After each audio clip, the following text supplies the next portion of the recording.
est intitulé « Tes ennemis te rendront tout ce qu'ils ont pris ». Amen. Bien-aimés, quand Jésus dit « Aimez vos ennemis, bénissez ceux qui vous maudissent », cela ne veut pas dire que tu vas te mettre à bénir tous tes ennemis. Il faut dire il y a ennemi et ennemi. Oui, il y a ennemi et ennemi. Il y a des ennemis là. Tu ne sais pas que ceux-là, on ne les bénit pas. Les démons. Les démons sont des ennemis. Mais on ne doit jamais dire à un démon vraiment que le Seigneur te pardonne. Bombarde-le seulement. Gloire à Jésus. Parce que lui-même, le Seigneur nous a dit, voici, je vous ai donné le pouvoir de marcher sur les serpents et les scorpions et toutes les puissants d'ennemis et rien ne pourra vous nuire. Donc déjà, le fait de dire ça, c'est qu'il nous envoie à les maudire, à les chasser. Amen. Il a dit, voici les miracles qui accompagnent ceux qui auront cru. En mon nom, ils chasseront les démons. Amen. Ils parleront de nouvelles langues. Vous allez voir qu'on commence d'abord sur les démons. Jésus commande d'abord, en mon nom, ils chasseront les... Il n'a pas dit, en mon nom, vous allez guérir les maladies. En mon nom, vous lisez bien la Bible, vous allez voir qu'on commence sur les démons d'abord. Les démons sont nos ennemis. Alléluia. Amen. Les démons sont nos ennemis.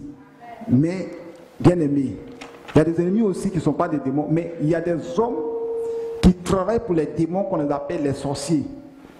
Ceux-là aussi, il y a nos ennemis dedans. Amen. Parce qu'il y a des sorciers qui combattent. Souvent, quand tu pries, le feu les touche. Ils reculent, ils disent non, moi là, je vais combattre jusqu'à je vais détruire sa vie, je vais tuer son enfant. Et tu dis non, c'est pas grave si tu tues mon enfant, qui est sûr, le Seigneur va me donner un autre enfant. Qui peut accepter ça? Si lui il a décidé que, comme maman vient de dire tout à l'heure, son fils a passé 4 fois le bac, est-ce que c'est normal? Mais tu vas vérifier, il y a quelqu'un qui est assis quelque part chaque nuit, nu, sur un canari, et puis le nom de l'enfant toujours il récite. Vous voyez que les gens se promènent nus dans la rue, là, vous pensez que tout est simple. Tout n'est pas simple. En 3 personnes. Amen. Regardez une chose. Verset 36, je vais le lire. David lui-même, animé par le Saint-Esprit. Saint-Esprit, il est quoi? Il est Dieu. Et le Saint-Esprit dit à David, et il anime, il dit, le Seigneur, pour ceux qui ont fréquenté, ça va être comme petit S, bien grand S. Quand il s'agit de grand S ici, c'est que c'est Dieu lui-même. A dit à mon Seigneur, c'est un grand S et petit S. Voilà. Le Seigneur a dit à mon Seigneur. Le Seigneur a dit à mon Seigneur. Le Seigneur là, c'est Dieu le Père. Et il a dit à mon Seigneur, c'est Jésus. Il dit, le Seigneur, Dieu a dit à Jésus, assis-toi à ma droite jusqu'à ce que je mette sous tes pieds tes ennemis comme marche-pieds. Alléluia. Dieu veut que nous, les ennemis, soient en bas de nos pieds. Que nous marchons sur eux. Vous comprenez? Donc, le Seigneur Jésus-Christ les a soumis à son autorité et il les a écrasés. Et c'est pourquoi vous lisez la Bible, dans Genèse, la Bible déclare que le serpent mordra le talon et le fils de la femme écrasera sa tête. Donc c'est un ennemi. L'ennemi fait quoi? Il attaque. Pourquoi? Si le serpent te mord, c'est que le serpent est un ennemi. Vous comprenez? Donc, nos ennemis doivent être écrasés. Bien aimés, je vous dis une chose. Je ne sais pas qui sur cette terre n'a pas d'ennemi. C'est que toi, tu es un homme à part. Si Dieu même a un ennemi, ce n'est pas toi qui ne vas pas avoir un ennemi. Et d'abord, quand tu es enfant, il y a des enfants, même depuis le sein de la mère, ils ont des ennemis. Hein? Il y a les sorciers qui connaissent l'étoile de l'enfant qui va naître. Commence à attaquer l'enfant. À plus forte raison, toi, tu es né.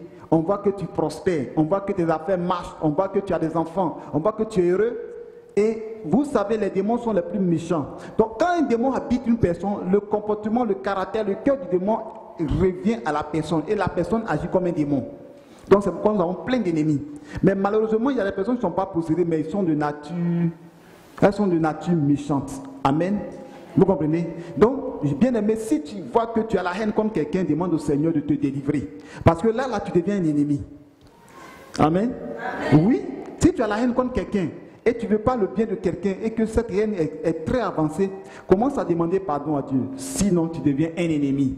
Et lorsque la personne prie, le Seigneur aussi va envoyer le feu sur toi. Et tu vas avoir des problèmes, puisque tu deviens un ennemi. Alléluia. Donc le Seigneur savait que Jésus avait des ennemis.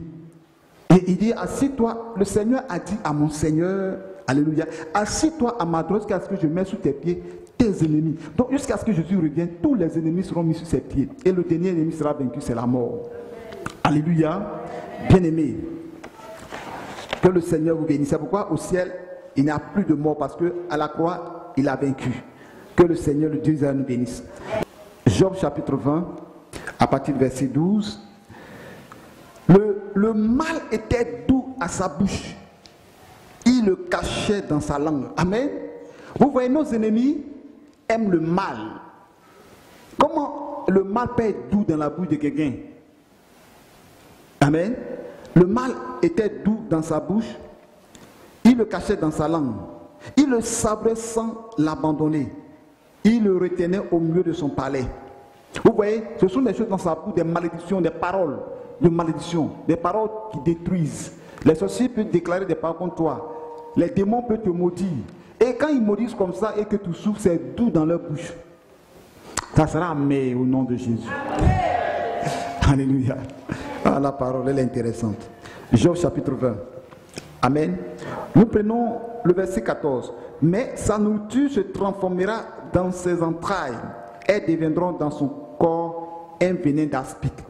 Ce qu'ils ont déclaré, ce qu'ils vont dire, amen, ça va changer. Ça sera plus doux dans sa bouche, mais ça sera comme du venin. Quiconque te maudira, quiconque déclare des choses contre toi, ça va changer. Amen. Alléluia. Et nous prenons le verset 15. Il engloutit des richesses, il les vomira. Le diable, le sorcier, a englouti dans ta vie des richesses. Qu'est-ce qui est richesse qu'il engloutit?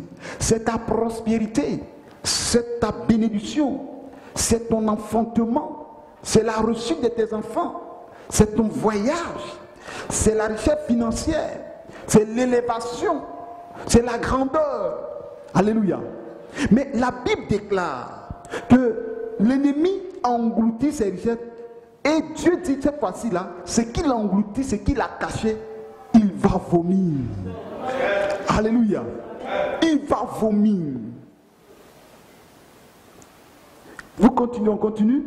Dieu les chassera de son ventre. Avec Dieu lui-même, il mettra dans sa main sur son ventre et quand il fera l'action, l'ennemi va vomir. Vous comprenez? Il va vomir ce qui est dans son ventre. Il y a la gloire des personnes qui a été mangée, avalée. Ton étoile a été avalée par le monde des ténèbres, a été avalée par la terre, a été avalée par un sorcier, a été avalée par un méchant homme, une méchante femme, a été avalée par une rivière. Mais le Seigneur dit, il va vomir, il va chasser. Amen. Ta bénédiction, ta gloire, ton élévation, ton succès. Depuis longtemps, tu ne vois pas cette gloire dans ta vie. Mais Dieu dit, cette réussite au bac, cette réussite au BPC, il va vomir ça. Alléluia. Alléluia. Ton diplôme, ce qu'il a pris de toi, il va vomir. Dieu va chasser de son ventre. Est-ce que quelqu'un comprend la parole? Il a sucé du venin d'aspic. La langue de la vipère le tuera. Amen. Vous voyez, il y a un combat dans le combat. Le venin d'aspic, mais la langue de la vipère va tuer ton ennemi. C'est-à-dire, il y a des démons entre eux là-bas, à côté de toi, ils vont faire palabre. Dieu va pousser un démon à tuer nos démons, à frapper nos démons plutôt, puisqu'ils sont éternels, ils ne meurent pas. Dieu va pousser un démon à lier, un démon plus fort à lier un démon qui tient ta vie. Vous comprenez? Parce que Dieu est capable de faire ces choses. Et puisque dans le ciel aussi il y a des choses spirituelles. Au ciel, tout ce que nous voyons sur la terre, non au ciel. Il peut avoir un lion spirituel. Il peut avoir une vipère spirituelle. Alléluia. Dans le combat spirituel, tout se fait. Amen. Les anges combattent. Les étoiles combattent. Alléluia. Les choses célestes combattent. Le jour où Jésus va venir, il viendra sur un cheval. La Bible déclare, le verset 17, il ne posera plus ses regards sur les ruisseaux, sur les torrents, sur les fleuves de miel et de lait. Il va poser ses regards sur tes biens. Le fleuve, Amen. Le lait et le miel, tout ce que tu fais, ils ont les yeux dessus. Ils ont les yeux. Donc, vous savez, il y a des personnes, pendant la rentrée, ils vont jamais t'appeler. Hein. Elles vont jamais t'appeler. Ces personnes ne vont jamais t'appeler. Mais je vous assure, quand le bac va sortir, ils vont t'appeler pour demander, et ton enfant, il a eu le bac? Et ton fils, il a eu le BPC ou le bac? Est-ce que vous comprenez? Ils ont des regards. Ton ennemi a des regards, il veut avoir des informations sur toi. Mais la Bible déclare qu'ils ne pourront plus promener leurs regards sur toi. Au moment où ils vont s'entendre, ton enfant est déjà à l'université. Le moment où ils vont demander pour avoir si ton enfant a eu le bac, ton enfant est déjà à l'université. Alléluia. L'année, ils vont savoir. Ça peut arriver, on peut demander par les personnes que tu aimes, tu pries, tu intercèdes, tu peux demander, et ton fils a eu le bac, c'est normal. Mais la plupart de nos ennemis sont aux aguets. Ils peuvent savoir ton enfant. Non, on a vécu ça. Ils vont savoir, surtout mon fils, le premier-né. Et Israël. Il est en quelle classe maintenant? On reçoit ça beaucoup. Et on ne sait pas pourquoi les gens demandent la classe de mon fils à chaque fois. Est-ce qu'il a passé le BPC? Quel est le problème? Quel est le problème? Amen. Mais moi, je ne m'occupe pas de vos enfants. Et vous aussi. Alléluia. Il faudrait que leur regard sur vos enfants soit fermé. Parce que s'ils le font aussi, ils vont contrôler l'enfant dans le monde spirituel. Amen. Ils vont contrôler les enfants dans le monde spirituel. Ils vont savoir, ton enfant là, il va arriver à quel niveau. Puisque toi, peut-être, tu n'as pas eu le bac. Mais si ton enfant a eu le bac, il va briser cette malédiction. Donc, on le regarde sur ton enfant pour que ton enfant aussi n'ait pas le bac pour que ça soit une génération en génération. Mais je prophétise, c'est où tu n'es pas arrivé, Dieu va te faire arriver. Tes enfants vont arriver. Alléluia. Cette malédiction sera arrêtée sur tes enfants. Gloire à Jésus. La Bible déclare qu'ils ne promèneront plus leur regard sur les ruisseaux et sur les fleuves, sur des projets. Il y a des gens qui ne sont pas ici, mais ils connaissent mon ministère par cœur. Ils vont aller regarder sur Facebook où tu es arrivé. Ils vont aller voir sur WhatsApp. Ils vont aller tirer des enquêtes pour voir le prophète là-même, il fait quoi, il fait quoi, il fait quoi, il fait quoi. Ils ne promèneront plus leur regard. Le jour où tes ennemis vont promener leur regard sur toi, ils tomberont sur de bonnes choses. Ils tomberont sur de bonnes choses. Est-ce que vous comprenez? Parce qu'ils veulent promener les regards pour voir que tu es dans l'échec. Mais gare à lui. Et lorsqu'il va zapper, tu es dans l'avion. L'image qu'il voit, tu es dans l'avion. Dis Amen. Gloire à Jésus-Christ de Nazareth. Ce qu'il veut voir, il voit le contraire. Alléluia. La Bible ne ment pas. La Bible dit, il ne posera plus ses regards sur les ruisseaux, sur les torrents, sur les fleuves de miel et de lait, où tu sais que ça va aller, ils vont les gâter là-bas. Ils ne vont plus promener leur regard sur ça. Des bonnes relations, des personnes qui sont pour toi une source de bénédiction, des bonnes relations, ils vont promener leur regard pour suer, pour détruire. Mais leurs regards ne vont plus porter sur ces personnes. Ils ne connaîtront plus vos relations. Ils ne connaîtront plus les gens qui vous soutiennent. Ils ne connaîtront plus les gens qui viennent à votre secours. Alléluia. Que le Dieu d'Israël vous bénisse. Parce que tes ennemis te rendront tout ce qu'ils ont pris. Même les regards sur tes yeux, le Seigneur va l'enlever. Alléluia. Les oreilles, là, il va boucher. Les oreilles. Ils ne vont pas entendre des choses. Le jour où ils entendront des grandes choses. Le verset 18. Il rendra ce qu'il a gagné. Est-ce que vous comprenez? Et n'en profitera plus. Il rendra ce qu'il a gagné, mais n'en profitera plus. Dans l'ignorance, l'ennemi t'a volé. Les sociétés t'ont pris quelque chose. Tes parents, à cause de leur alliance, leur pacte, ils ont pris beaucoup de choses dans ta vie. Mais Dieu dit, ils vont rendre ce qu'ils t'ont pris. Et ils ne vont plus profiter. Gloire à Jésus. Vous allez remarquer que souvent, tu travailles plus. Mais c'est les gens qui bénéficient de ton travail. Mais ça ne soit plus ainsi au nom de Jésus. Quelqu'un comprend la parole? Gloire à Jésus. Bien aimé, les gens ne peuvent plus manger. Gloire à Jésus. C'est comme quelqu'un qui prépare, il finit de préparer, les autres personnes viennent manger. Et puis il dort dans la faim. Qui peut accepter ça? Gloire à Jésus. Ce n'est plus possible. Et c'est que vous êtes content. Parce qu'ils vont vous rendre ça. Alléluia. Ils ne vont plus profiter. Moi, je donne un témoignage par rapport à mes écrits. À un moment donné, mes livres vont un peu partout. Mais j'en pris un témoignage qui m'a tellement bouleversé. Je n'avais pas considéré au départ, mais j'ai vu que c'est l'ennemi. Un homme de Dieu en Angola a payé mon livre en France dans la main d'une servante. Et l'homme de Dieu utilise mon livre pour faire des grands séminaires à Angola. Et il rassemble des foules. Dans l'ensemble, c'est bon, hein? Parce qu'il est en train de gagner des âmes. Alléluia. Mais le livre, là, il l'a acheté à combien? Peut-être c'est à 3 000. Il y a 4 000. Alléluia. Et une autre personne lui dit que l'homme de Dieu par qui ses livres, tu es en train de faire des grands séminaires, il faut l'inviter ou soit il faut lui envoyer une offrande. Il dit non, je viens. Amen. Mais à chaque fois que j'écris des livres, je vais aller faire des séminaires. À chaque fois que je vais lancer le séminaire, c'est-à-dire les portes sont fermées.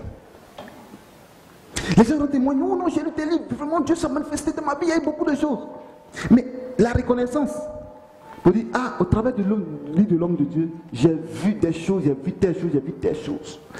Les gens, ça dit, ils utilisent, ils prospèrent, ils avancent. Amen. Alors que l'auteur même, souvent quand ça finit, mais il n'a pas l'argent pour faire sortir les livres.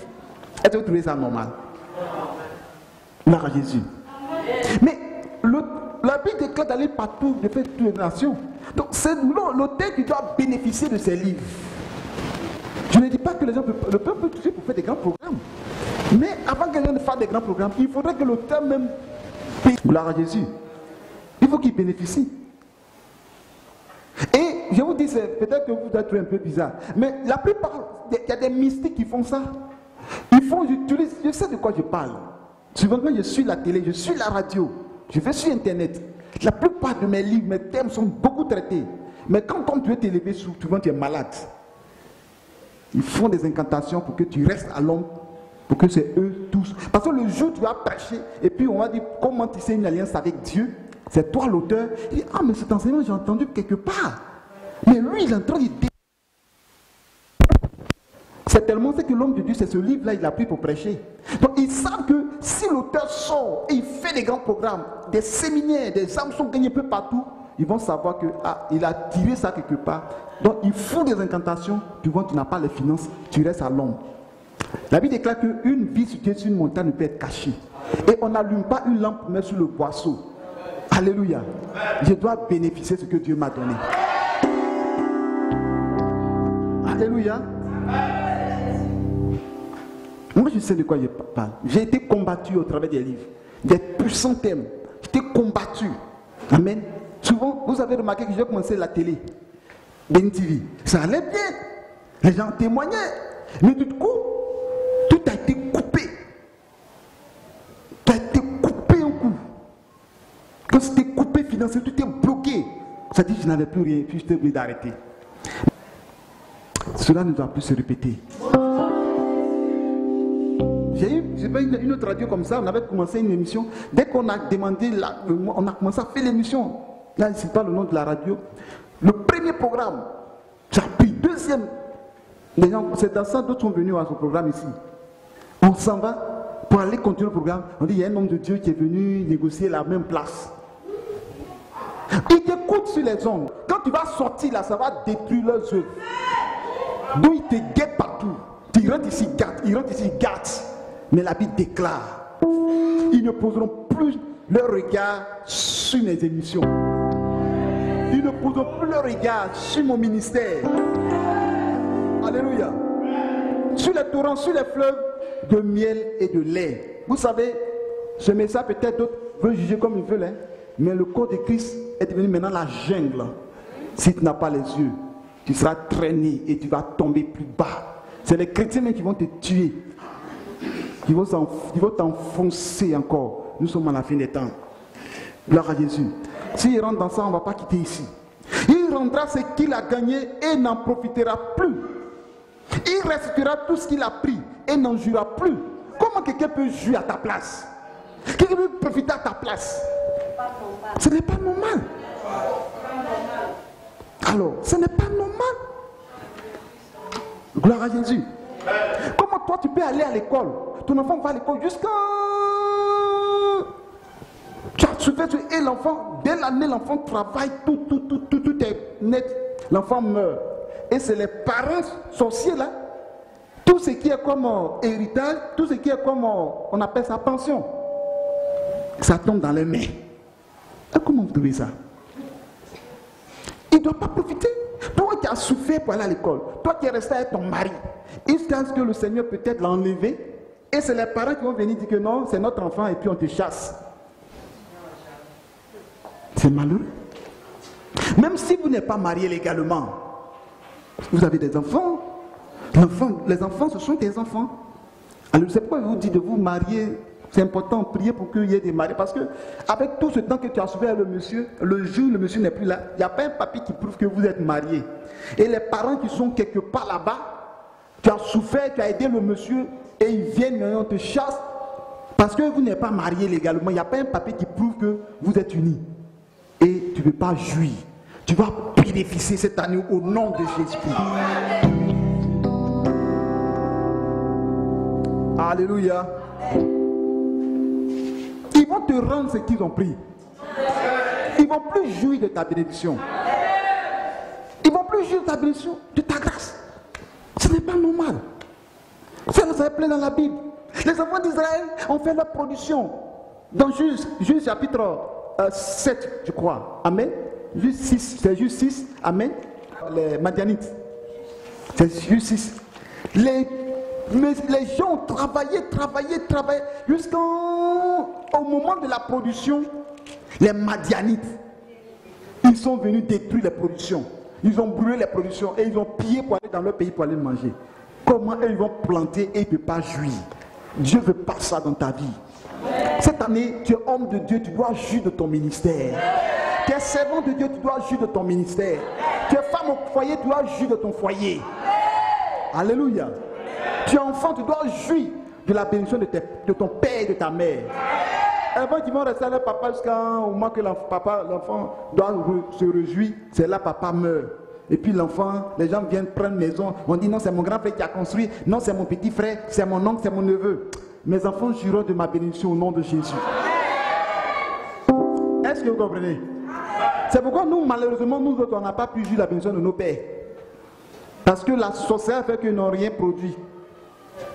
Donc nous, on n'a rien, on ne jouit rien. Donc c'est maintenant nous en train de construire, nous-mêmes, notre vie, construire la vie de nos enfants.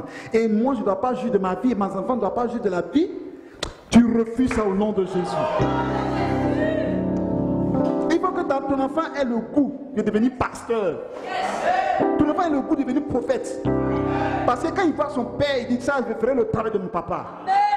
Mais il faut le que tu souffres quand un moment donné, ton papa dit, mais moi-même là, quand on dit tu as dit une pasteur, oh, parce que mon papa depuis longtemps là, il souffre seulement là, moi il dit une pasteur comment? Non, tu dois jouir. Dieu nous a créés pour jouir.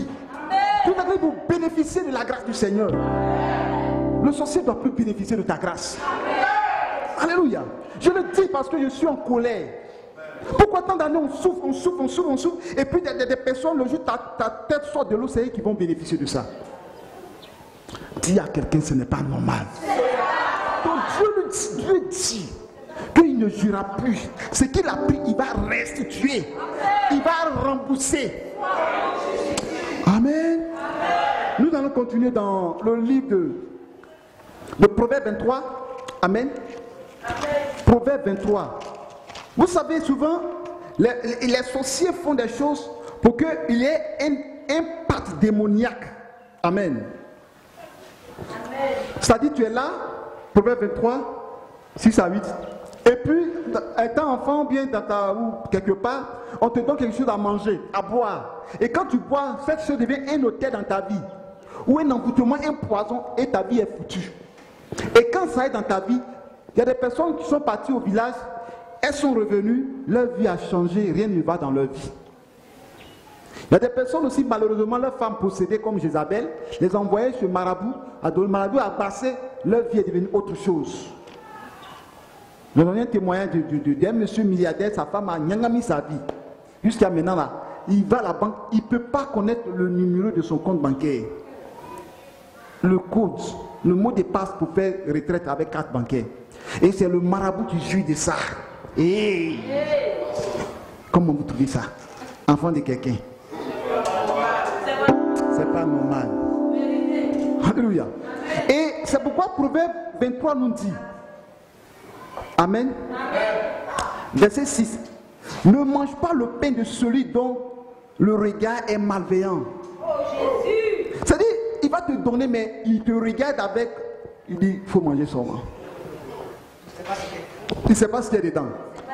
C'est qu'il attend. C'est pourquoi, tout ce que vous mangez, faites attention. Parce que la Bible déclare que ne mange pas le pain de celui dont le regard est malveillant. Et ne combatte pas ses friandises. Vous avez les gens, oh, donc moi aussi j'ai mangé. Mais le gars fait un piège. Il sait que si tu as mangé là, il va prendre quelque chose de bon chez toi.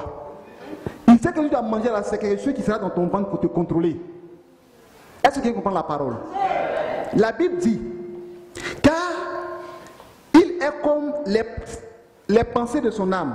Mange et bois, te dira-t-il. Il va t'encourager, oh, il faut boire. Il y a des gens qui sont morts comme ça parce qu'on t'a servi de la boisson. Oh, ils ont empoisonné ça. Ils ont mis bien de caïman dedans. Non, si vous avez, oh, ça fait longtemps servi, il faut boire, il faut manger. Oh, il a un regard malveillant. Il a ses pensées, des pensées comme les pensées de son âme. Il veut te détruire. Et le verset 7 nous dit quoi? Amen. Verset 8. Tu vomiras le morceau que tu as mangé et tu auras perdu tes propres agréables. Alléluia. Ce que tu as mangé depuis ton enfance, c'est qu'on t'a donné et puis que ta vie n'avance plus. Je prophétise que tu vomisses au nom de Jésus. C'est qui t'a donné avec un regard malveillant là, que tu vomisses ça aujourd'hui. Que ça soit en songe, que ça soit en rêve, que le Saint-Esprit te fasse vomir. Alléluia. Parce que ce que tu as mangé là, aujourd'hui, c'est devenu comme un pâte. Tout ce que tu fais, rien ne marche dans ta vie. Dieu va changer quelque chose en toi. Alléluia. Dans le livre de Joël, chapitre 2, Joël 2, verset 23. Et vous, enfants de Sion, soyez dans l'allégresse et réjouissez-vous en l'Éternel votre Dieu. Car il vous donnera la pluie en son temps. Il vous enverra la pluie de la première et de l'arrière-saison. Comme autrefois. Alléluia. Nous devons nous réjouir parce que ce moment, ce temps, à la fin des temps, je vous dis, Jésus revient bientôt. Donc, je veux que maintenant, tous ces enfants soient délivrés des liens du diable. Vous savez, Dieu ne veut pas qu'on reste combat, tout combat, chasser les liens, je chasse pour chercher bénédiction. Dieu va nous délivrer miraculeusement. Pour que nous nous attachions au salut. C'est ce qui est arrivé, bien-aimés. Je vous le dis, c'est la vérité. Jésus-Christ a délivré des âmes pour qu'il y ait le salut, pour qu'il ait la liberté pour le servir. Vous pensez que si Bartimée était toujours aveugle, il avait le temps de servir Dieu? Cette femme qui perdait le sang pendant 12 ans, est-ce qu'elle avait le temps de servir Dieu? C'est pour qu'elle était délivrée. Je proclame la délivrance sur la vie de quelqu'un. Sois délivré pour que tu serves Dieu librement. Sois guéri pour que tu serves Dieu librement. Sois béni financièrement pour que tu serves Dieu librement. Que Dieu t'accorde le mariage pour que tu serves Dieu librement. Que la prospérité soit ta porte. L'élévation soit ta maison, dans ta maison.